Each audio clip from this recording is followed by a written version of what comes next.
Hello students, प्रश्न पत्र selected political system से संबंधित इस वीडियो में आप सभी का स्वागत।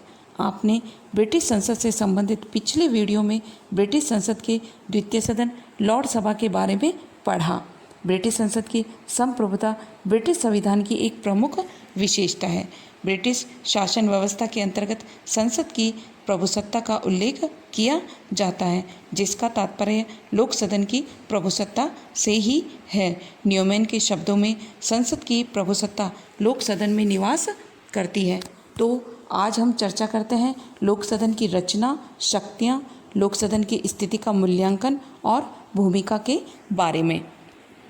वर्तमान में लोक सदन की सदस्य संख्या 646 है। लोक सदन के समस्त सदस्य वयस्क मताधिकार और प्रत्यक्ष निर्वाचन के आधार पर चुने जाते हैं।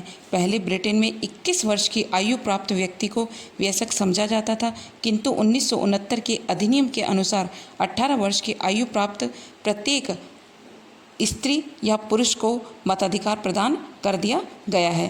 ब्रिटेन में पहले कुछ बहुल सदस्य निर्वाचन क्षेत्र भी थे, किंतु 1948 से सभी निर्वाचन क्षेत्र एकल सदस्य हो गए हैं। बच्चों, लोक सदन का सदस्य निर्वाचित होने के लिए कुछ योग्यताएं जरूरी हैं।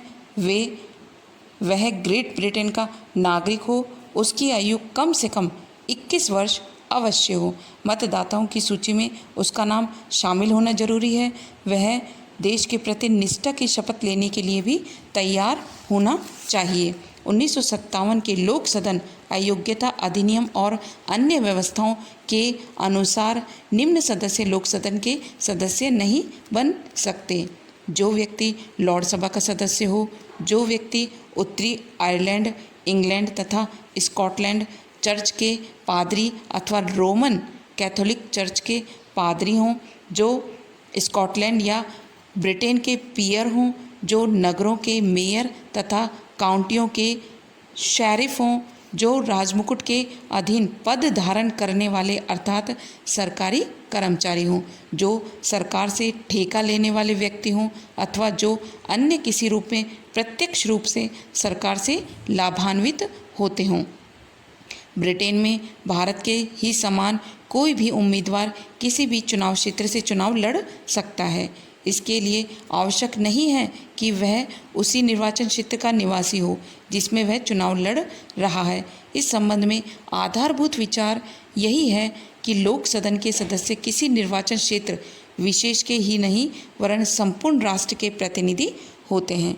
लोक सदन के सदस्यों को विशेष अधिकार प्राप्त होते हैं, जैसे सदस्यों को सदन में भाषण की पूर्ण स्वतंत्रता प्राप्त होती है।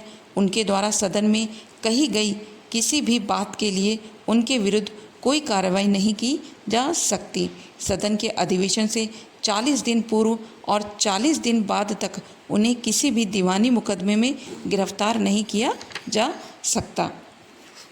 लोक सदन के सदस्यों को सामूहिक रूप से ब्रिटिश सम्राट के पास पहुंचने का अधिकार है, अर्थात स्पीकर के माध्यम से वे अपनी बात सम्राट तक पहुंचा सकते हैं। लोक सदन के सदस्यों को अपनी कार्यवाही पर नियंत्रण का अधिकार है। यदि सदन चाहे तो गुप्त कार्यवाही की स्थिति को अपना सकता है। यदि कोई व्यक्ति सदन के विशेषाधिकार का उल्लंघन करता भी है तो सदन स्वयं उसको दंडित कर सकता है।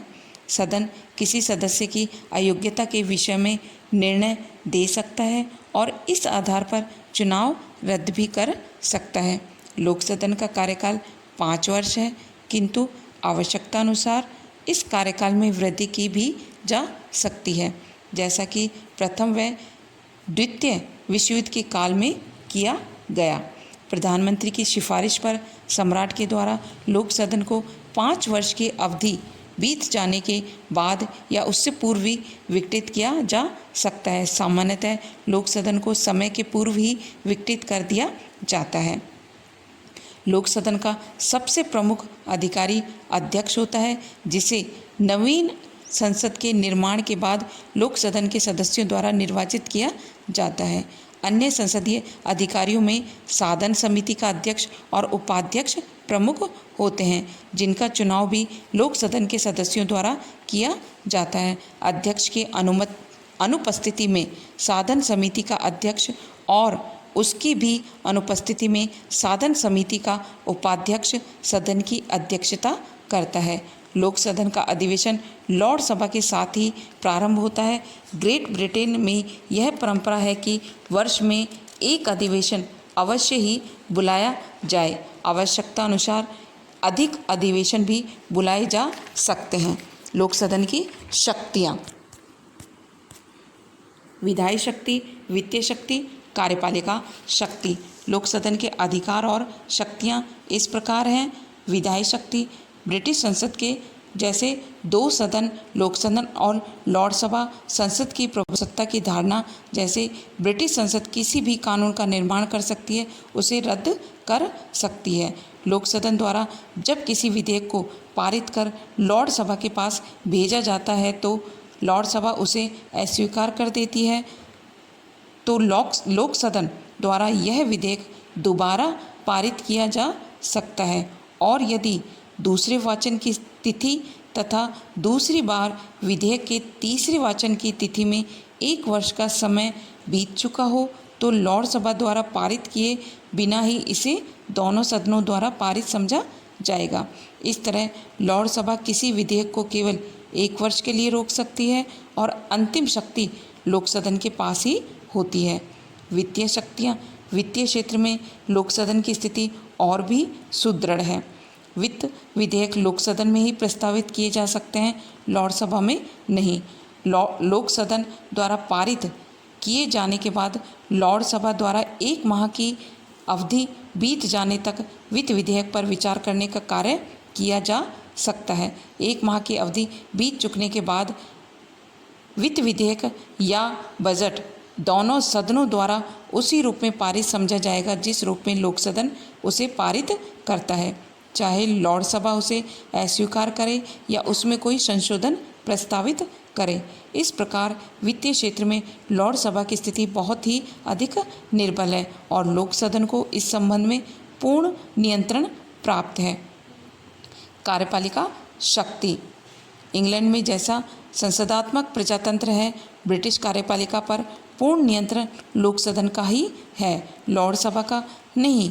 कार्यपालिका अर्थात मंत्रिपरिषद लोक सदन के प्रति पूर्ण रूप से ही उत्तरदायी होती है। लोक सदन के सदस्य मंत्रियों से प्रश्न तथा पूरक प्रश्न पूछ सकते हैं।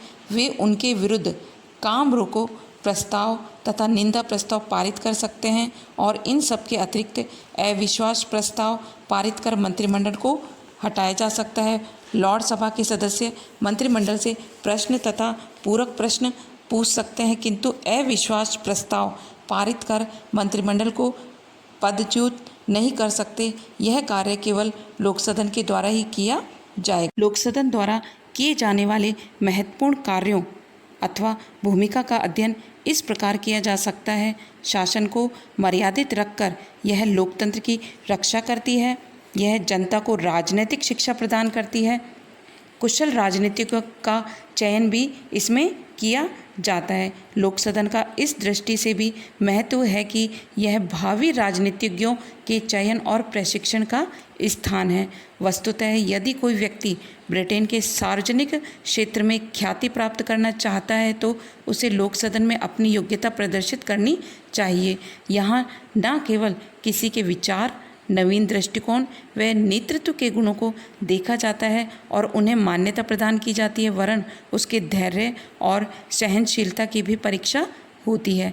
लोक सदन में ही भावी नेता और मंत्री तैयार होते हैं। इसका प्रमाण यह है कि वेलफेयर 28 वर्ष, लॉर्ड जॉर्ज 26 वर्ष, चर्चिल 40 वर्ष, एटली 22 वर्ष और ईडन 32 वर्ष लोक सदन के सदस्य रह चुकने के बाद प्रधानमंत्री बने। चर्चिल बड़े गर्व के साथ कहा करते थे, मैं लोक सदन का शिशु हूँ। इस संबंध में न्यूमैन ने सत्य ही कहा है, संयुक्त राज्य अमेरिका में राजनीतिक नेतृत्व प्राप्त करने के लिए अपने मार्ग हैं, परंतु ब्रिटेन में सिर्फ एक ही मार्ग, वह है लोक सदन का। इस महत्वपूर्ण टॉपिक के अध्ययन के बाद आज का वीडियो यहीं समाप्त करते हैं।